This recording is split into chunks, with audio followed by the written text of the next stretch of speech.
नमस्कार, मैं हूं जयश्री नागदा और आप देख रहे हैं सीबीसी न्यूज राजस्थान। पाली जिले में एक अनोखा मामला सामने आया। चांचोड़ी गांव के मैकेनिकल इंजीनियर अमृत सुथार की शादी के समाज के लोग इतने नाराज हो चुके हैं कि उन्होंने दूल्हे के परिवार को ही समाज से बहिष्कार कर दिया। खास बात यह है कि ना ये लव मैरिज थी और ना ही एक गोत्र में शादी का मामला। ऐसा भी नहीं था कि लड़की के घरवाले शादी के खिलाफ हों।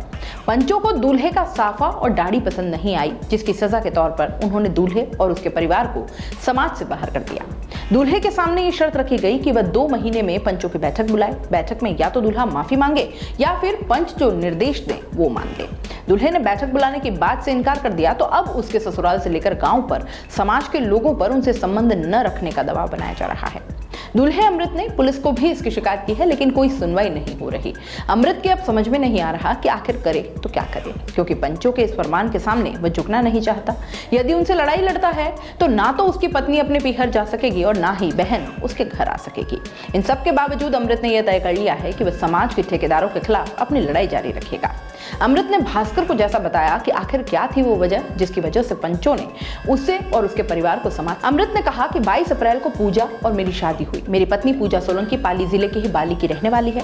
पूजा ने आईटी से बीएससी किया है और पुणे में एल&टी कंपनी के आईटी डिपार्टमेंट में वेब डेवलपर है।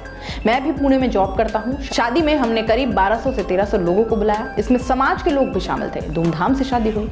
करीब 15 दिन तक सब सही चला। 5-6 मई की बात है कि जब पता चला कि पंचों ने मेरे परिवार को समाज से बहिष्कृत कर दिया है। मैंने शादी में क्रीम कलर का साफा पहना था और दाढ़ी थोड़ी बड़ी हुई थी। यही बात पंचों को नागवार गुजर गई। पंचों का ये कहना था कि मैंने उनके नियमानुसार केसरिया साफा क्यों नहीं पहना और दाढ़ी क्यों नहीं कटवाई। मुझे विश्वास नहीं हुआ कि इतनी सी बात के लिए हमारे परिवार को समाज से बाहर कर दिया। शादी के वक्त ये सभी पंच लोग भी मौजूद थे, तब किसी ने कुछ नहीं कहा। और अब मेरे परिवार से कहा गया कि हम 2 महीने में समाज की पंचायत बुलाएं, आगे का फैसला उसमें होगा। मैंने पंचों की बैठक बुलाने से इनकार कर दिया। मैं जानता था कि पंचायत में या तो हमें माफी मांगने के लिए कहा जाता या फिर जुर्माना लगाया जाता, फिर पूरे समाज को भोज करने के लिए भी कहा जाता। यह बात पंचों को और भी नागवार गुजर गई। उन्होंने पीछे से हमारे गांव में समाज के लोगों को धमकाना शुरू कर दिया कि यदि किसी ने हमसे संबंध रखा तो उसे भी समाज से बाहर कर दिया जाएगा। इतना ही नहीं, मेरे ससुराल रानी में भी समाज को लोगों से कहा कि यदि किसी ने मेरे ससुर के परिवार से संबंध रखा तो उसे बाहर कर दिया जाएगा। इसके बाद हमारे पास रिश्तेदारों और समाज के लोगों के फोन आने लगे। वे दबाव बनाने लगे कि हम पंचों की बात मान लें। मेरे भाइयों को बार बार हैदराबाद से बुलाया जाने लगा। मैंने 13 जून को पाली कलेक्टर, एसपी और सीएमओ को ट्वीट कर पूरे मामले की जानकारी दी, लेकिन कोई सुनवाई नहीं हुई। इसी बीच पंचों ने 19 जून को पूरे गोडवाड़ के पंचों की बैठक बुला ली। हमें भी इस पंचायत में बुलाया गया था, लेकिन हमारी ओर से कोई नहीं गया तो हमारा बहिष्कार कर दिया। हम इतने परेशान हो गए हैं कि शादी की सारी खुशियां भूल चुके हैं। मेरी सास तक को अस्पताल ले जाना पड़ा। मेरी माँ की भी तबीयत अब खराब रहने लगी है। शादी के बाद से ही मेरा पूरा परिवार तनाव में है। हमारे परिवार से गांव में कोई नहीं रहता, सब काम के सिलसिले में बाहर रहते हैं। हाँ, माँ जरूर गांव रहती है, लेकिन वह भी हमारे पास आती जाती रहती है।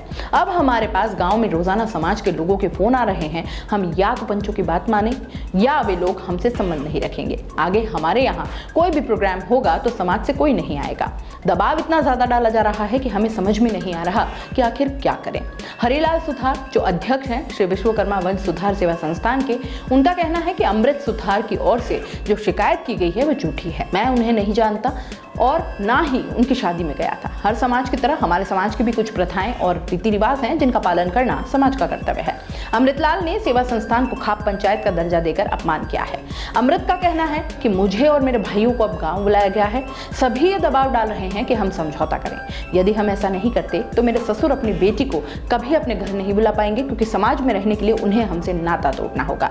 और इसी तरह मेरी बहन भी कभी हमारे यहाँ नहीं आ सकेगी। लेकिन इस सब के बावजूद मैं अपनी लड़ाई जारी रखूंगा।